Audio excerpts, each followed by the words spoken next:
Welcome to CreateGrowProfit Coaching Stories. I am Morris from CreateGrowProfit.com, and today I am speaking to Don Gleason. Don is a career transition coach, and he believes that everybody has the right to live their best life. Don, I love that mission statement. Thank you for being here today. Where are you calling in from? Oh, thank you, Morris. I appreciate the opportunity. San Antonio, Texas. It's already way too hot. Yeah, I was just gonna ask. Yeah, I think the other day it was 47 Celsius. We had a heat index of 117 Fahrenheit. 47, beginning of June. That's heat index now. So it was about 41 temperature. Yeah, not much less crazy. That's still too hot. Yeah. Don, when did you start being a coach, or when did you start calling yourself a coach officially? Yeah, and those are almost two different questions, right? It's kind of neat. So, when did I start calling myself a coach? It was the fall of 2014 when I saw on Facebook on Thanksgiving Day, end of November, a post from the John Maxwell team and talking about recruiting coaches and getting certified. And I said, why not? Let's see. And I had been interested in leadership for many, many years when I go back through my military career, right? I got in as an environmental guy, but I quickly got promoted into leadership positions and I started to really connect with people and build relationships. And then through that, right, you're always mentoring and you're coaching, even though you don't call it that, right? You're just supervising, but you're asking questions and trying to get people to think about where they want to go so you can help them get there. When I was a squadron commander, I had a lot of people come to me and say, I want to be an officer in the Air Force.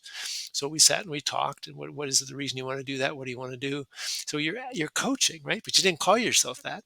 So all of a sudden in 2014, 5 years after I had retired from the military, I was in a corporate job, and I just didn't see that lasting forever. So I said, so on that Saturday, 2 days after Thanksgiving, the program coordinator called me up and said, "Hey, do you got a minute? Can we talk?" I said, "I'm out walking, so I got an hour if you want to talk." I knew, so we ended up talking about 40 minutes, and it just seemed very interesting. So when I joined about Christmas, I think it was Christmas Eve, I joined. It was about 8 months later when I got certified down at their, they call it the IMC, International Maxwell Certification down in Florida, Orlando. And just it was just as a fantastic environment, fantastic group of people. So then I just continued to grow into their program and complete the coaching certification. They certify you out of the event, but you really need to go back, and it was at that time it was like a 45 lesson course to go through and really understand what coaching is and the process and how you conduct it, and you got to see people doing coaching lessons. And at that point, I started calling myself a coach.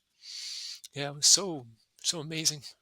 You mentioned, right, like what really coaching is and how the process works. So now after, yeah, 10 years experience yourself, right, coaching as a certified coach, how would you describe coaching? How do you see the coaching process the most effective?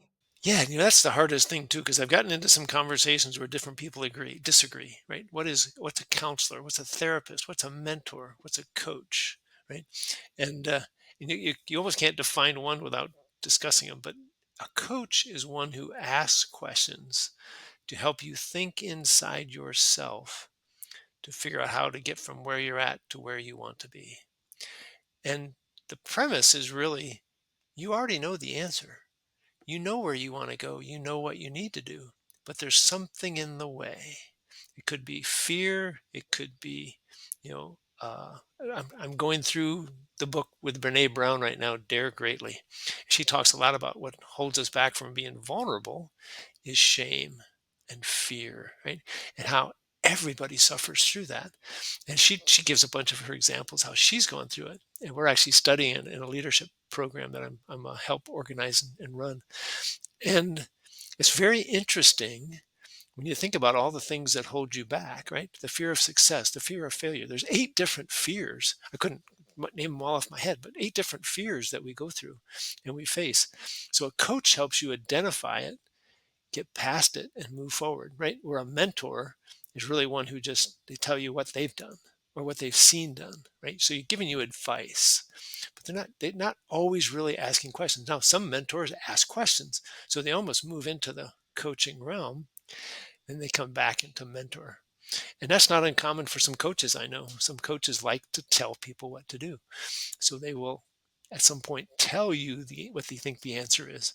But that's actually a disservice in the coaching realm because when I'm talking to you, Morris, about, hey, how do I get from A to B? If I'm telling you, I'm not really coaching you. I need to help you uncover what it is you want to do and how you want to do it. Because when you come up with the answer, you're going to be that much more committed to it. And I think that's so true. So that's what it means to me. Yeah, I agree. And sometimes it's difficult because we believe we see what the person needs to do, or we believe we've got it figured out. But I think the key word that you said is the commitment. If the other person comes up with it themselves, the commitment is usually much higher. So what kind of people do you work with today? So I've worked with a lot of different people across the realm. The career transition coach has been about a focus for about 4 years now, you know, purposefully. Before that, I had worked with. I was at a. We did a course one night at an Alamo project. It's a project management institute meeting, and we were talking about, I guess, actually resumes and stuff. And one of those young ladies called me up and said, "Hey, would you be interested in coaching me?" I said, "Sure." And we've done a couple different stints, and she's now a GS, a government employee in the U.S. and moving up very well. So it's been great. I was at a conference just over a year ago in San Antonio, and I was working with one guy volunteering, and we started talking. He goes, "I think I could use some of your service." And he was making about 50,000 a year. His goal was to be making 180, and within about 9 months, we got him up to 150, moving into 160. So he tripled his income. So fantastic story, right? And along that way, he's dealing with, he's divorced and his relationship with his kids and how that's holding him back from stepping into the job, right? We talk about the fears and the hindrances and the resistance and the shame, So walking him through all of those things to get to the point where he feels worthy of the $160,000 job. I actually helped a young man I met through LinkedIn. Boy, the kid just impressed the heck out of me. He was still in high school, but he wanted to join the John Maxwell team and he wanted to be a coach and really a speaker. And he was already speaking on stages. He was already doing videos on LinkedIn and Facebook. And I mean, he was doing the stuff I was doing. And I'm like 50 years old, 40 years older than him. Like, wow.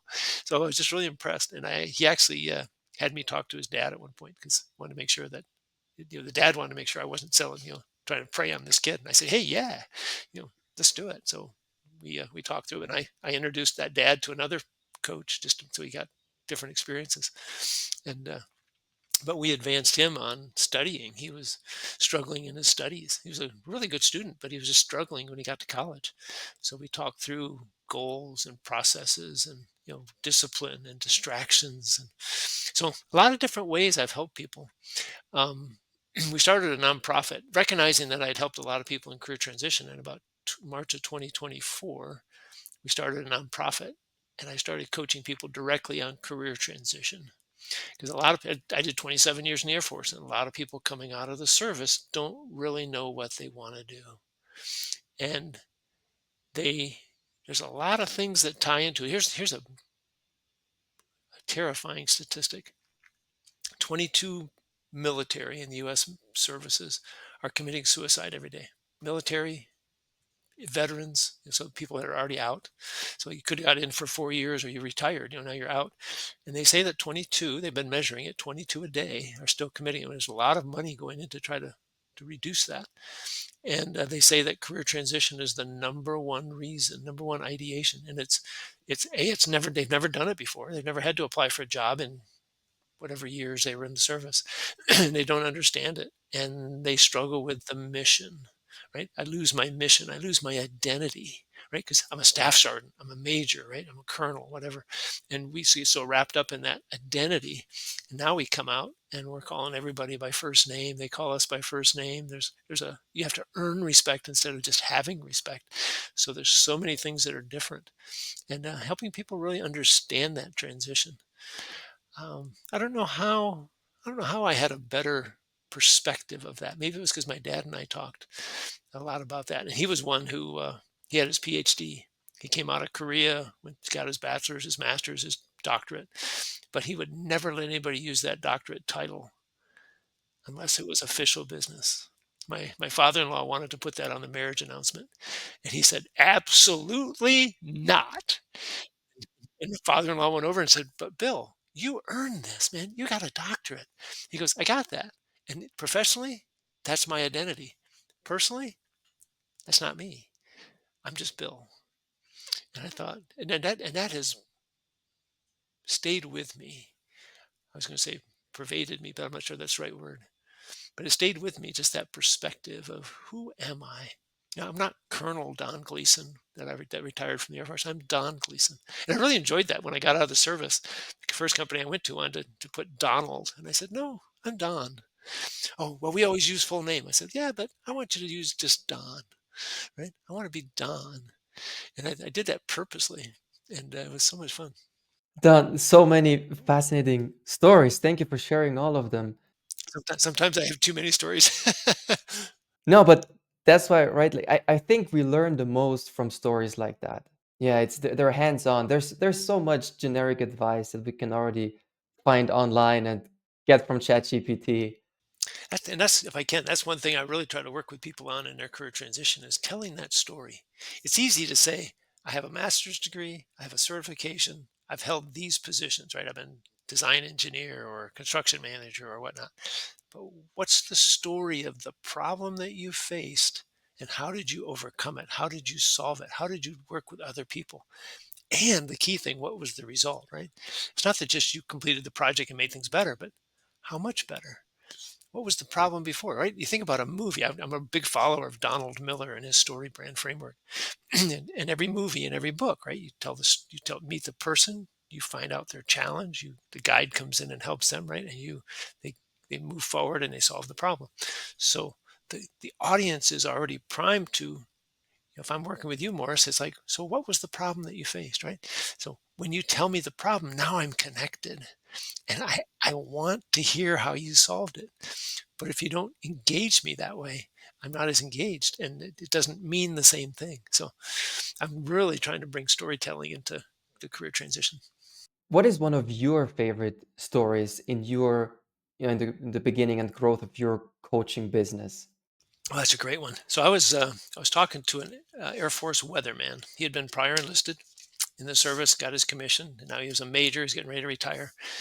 And I started talking to him, and I said, "So what do you want to do?" And he goes, "Well, I know what I don't want to do." I said, "What's that?" And he's, "Well, I do not want to be a weatherman on TV.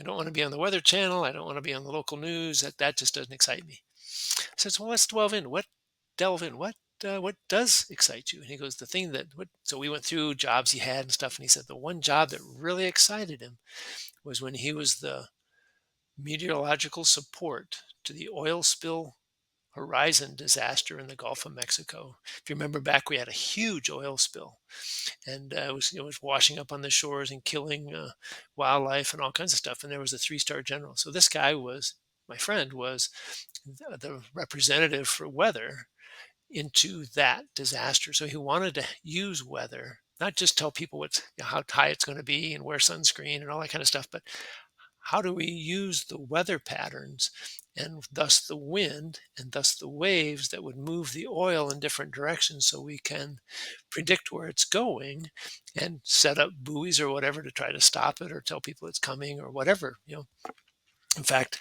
they started to realize that there was a layer underneath the water, like 50 feet down. I don't know if that's the right number, but 50 feet down. And there was an oil layer down there you couldn't actually see on the surface, but it was sitting down between the thermals in the water. So anyway, we started working together and we connected him, and he's now a GS-14 government employee at the Department of Homeland Security, working in the FEMA, the Federal Emergency Management Agency, doing exactly that, bringing weather to natural disaster incidents and helping people protect themselves as well. Kind of like a weatherman, but protecting, but really more in the recovery.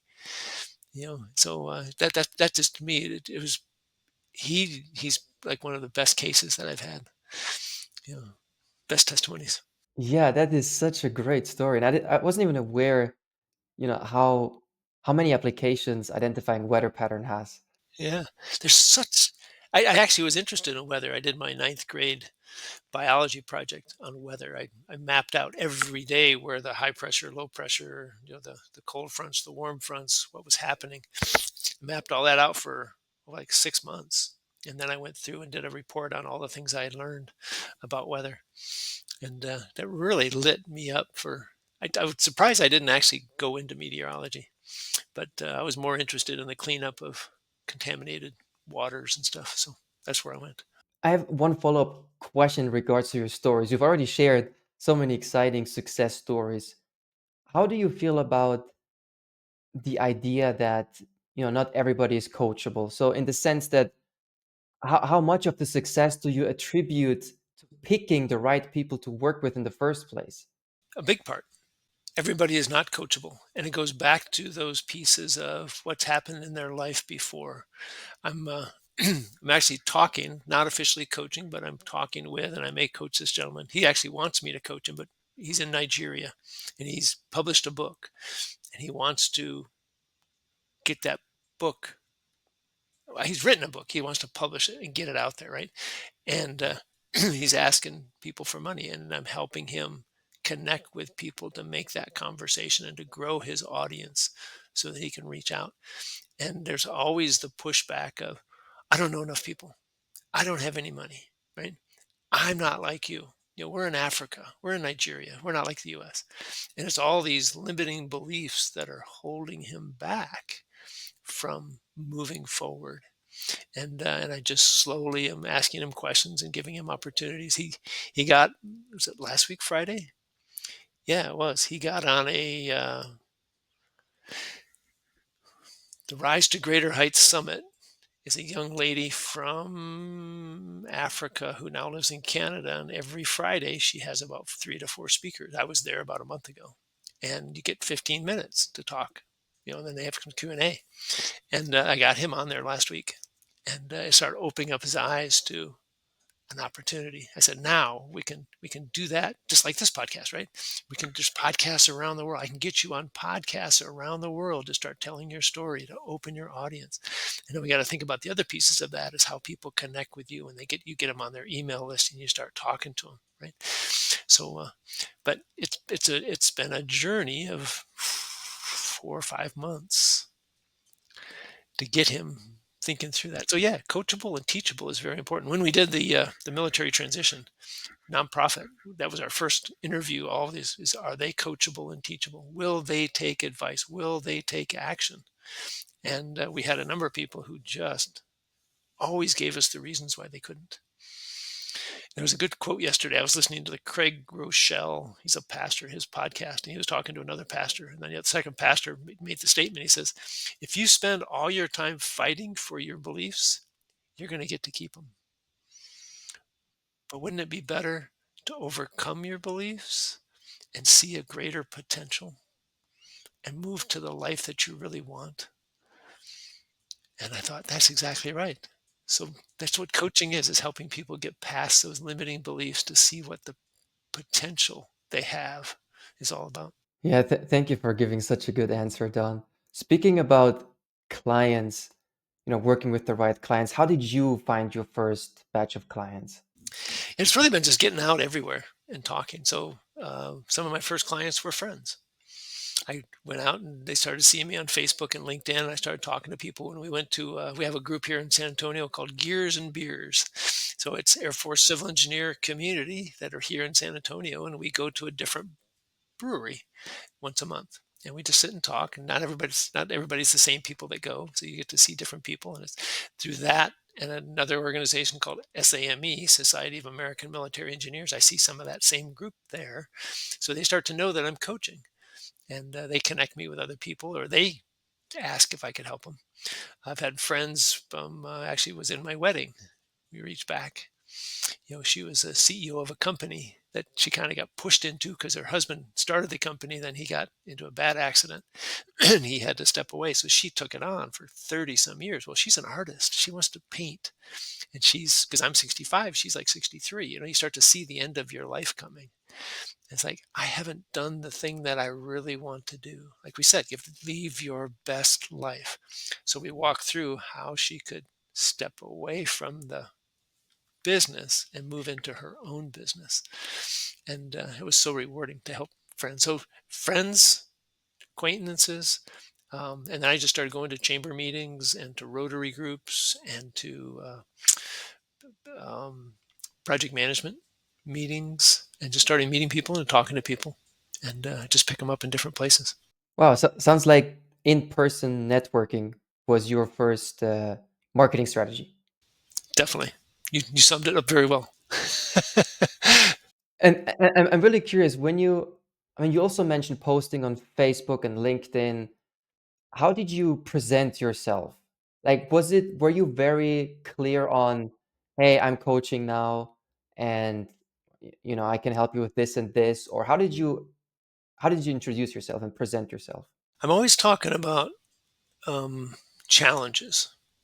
It's not a sales pitch. I'm trying not to be a sales pitch guy. I mean, once a week or so, I will put a post out and say, "Hey, have you ever gone through this challenge?" And we talk a little bit about it. I said, "If you ever need some help, I'm Don Gleason and I'm a coach, and I would love to help you. Just disconnect back to me." So I try to do that about once a week. But otherwise, it's just really adding value, right? I've been on a podcast about movies a couple weeks ago, and I've been trying.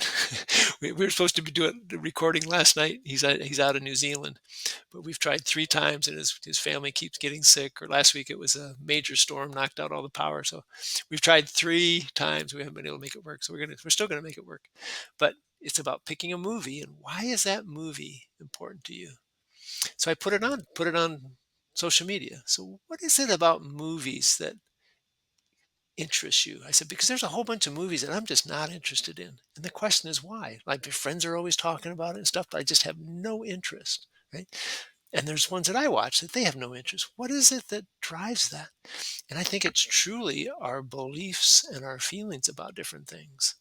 Right.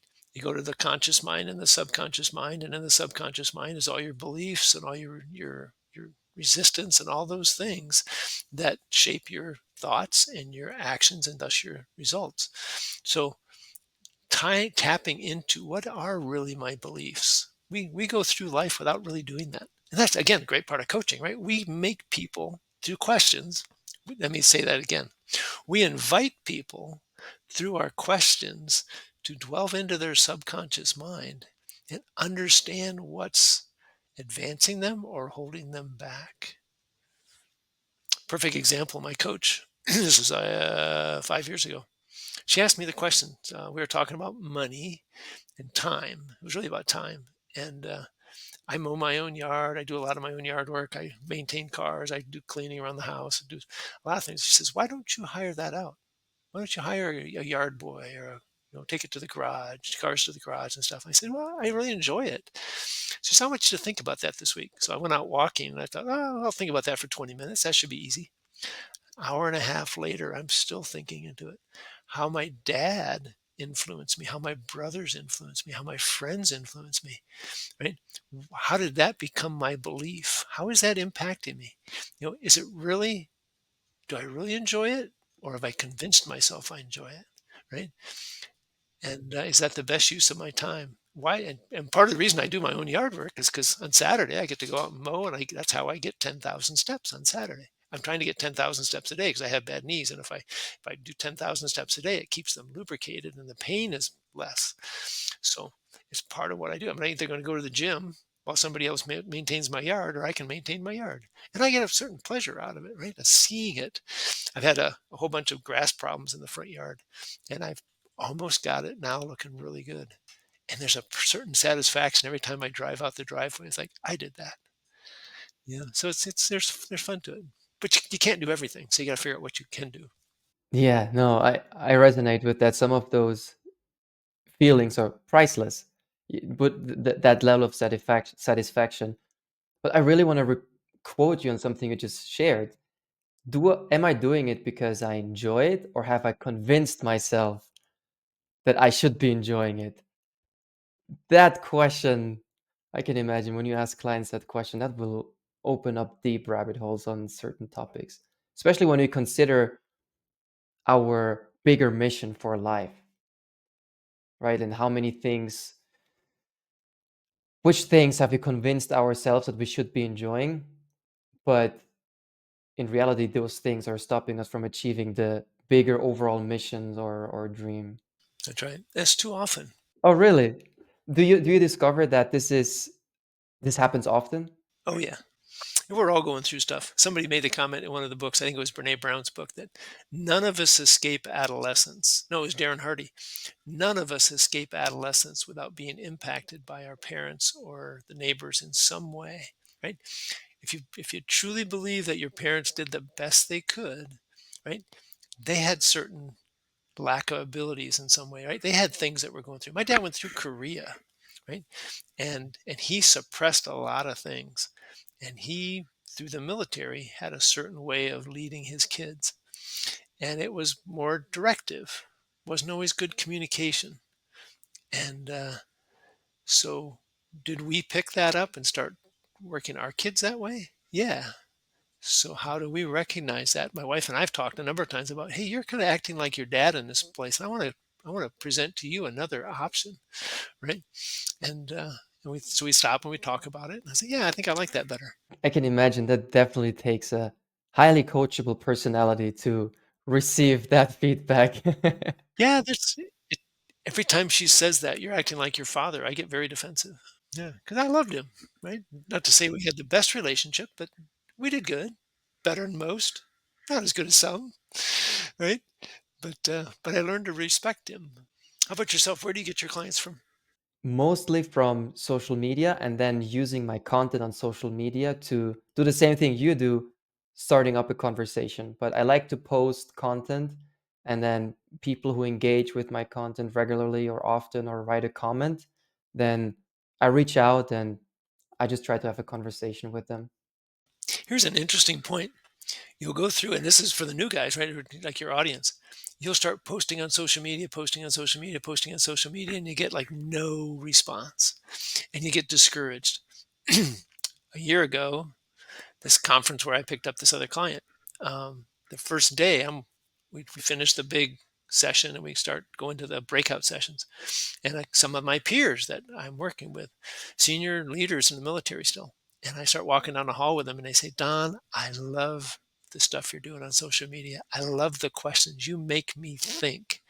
I said, but you've never, from what I can tell, you haven't liked it, you haven't shared it, you haven't commented on it. And he's like, no, no, no, I don't do that.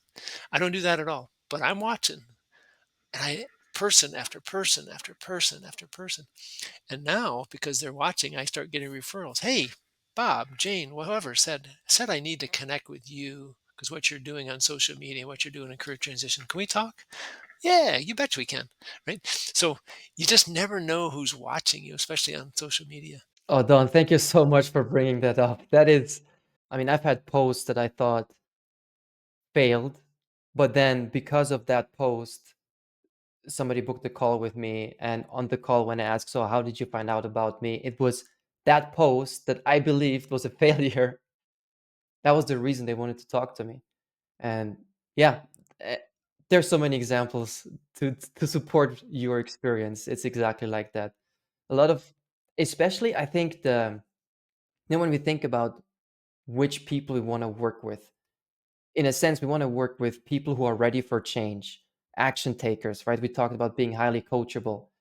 And my experience so far is that those personalities, they're not the ones, engaging on social media. They're busy building something. They're busy improving their life. They're not liking and commenting and following and posting emojis and all that stuff. Yeah, so I'm trying another strategy over the next 6 months, which is webinars. I've got a list of a lot of people off, about 3,500 people off of LinkedIn. I'm growing that to 4,000. And I start sending out through a marketing system uh, advertisements for a monthly webinar. I just did one this week on becoming a person of influence, John Maxwell's book, and using that material. I'm going to do one. I can't think of the next. Now that I say it, I can't remember the next title, but I'm doing one on goals, goal setting, and I'm just trying to see what people are interested in. I did one a year ago on put your dream to the test. Is your dream really your dream, right? So So I'm trying to grow that email list. Now, like out of the 3,500 people, I've probably had 700 people already that say, "Nope, unsubscribe." Okay, you're not my audience. I don't worry about it. I move forward, right? But there's still 2,500, and through that marketing system, I can send them a note: "Happy Mother's Day, Happy Father's Day, Happy Memorial Day," right? 4th of July Day coming up, and I get a handful. I shouldn't say a lot. I get a handful of folks who will write me back a note and say, "Hey, thanks for that." I had one guy.